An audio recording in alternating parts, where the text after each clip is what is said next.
Good evening. I'm Nora O'Donnell, and thank you for being with us. We're going to begin tonight with a distinctly American tragedy, a mass shooting at a school, this time at a high school in Georgia. It started around 10:23 this morning when police say a teenage gunman opened fire at Apalachee High School. That's about 45 miles northeast of Atlanta. 4 people are dead, 9 others wounded. Students and teachers scrambled to take cover as witnesses described gunshots and blood.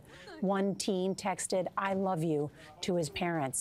And families rushed towards the school in search of their kids. Nearby streets littered with abandoned cars as mothers and fathers described running miles to reach their children. President Biden said, quote, "We cannot continue to accept this as normal." CBS's Mark Strassman is on the scene. Good evening, Mark. Good evening, Nora. When Apalachee High went into lockdown this morning, at first, many students thought it was a drill. And then they heard gunshots. Winder, Georgia's moment of dread. An active shooter rampaging through Apalachee High School.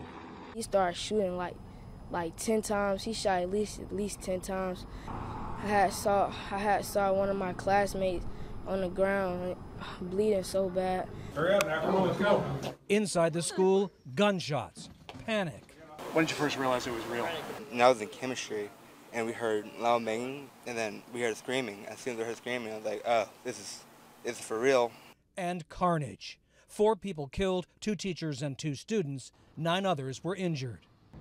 I never imagined that I would be speaking to the media in my career over something that happened today, the pure evil that happened today. School officials guided roughly 1,900 students to the football field. SWAT teams went classroom to classroom. Sophomore Melanie Alvarez. What was going through your mind? I was scared because I didn't know if my mom was informed. I was crying. I was scared I was going to die. Were other kids doing the same thing?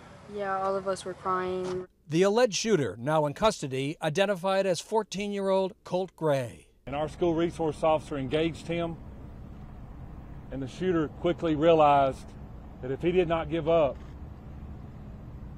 that it would end with an OIS, an officer-involved shooting. Hundreds of parents raced from around Metro Atlanta to the school.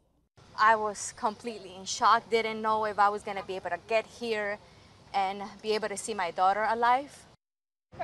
The sheriff says the alleged shooter, a freshman here, is cooperating, but the motive unclear.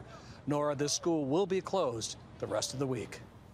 Mark Strassman, thank you very much.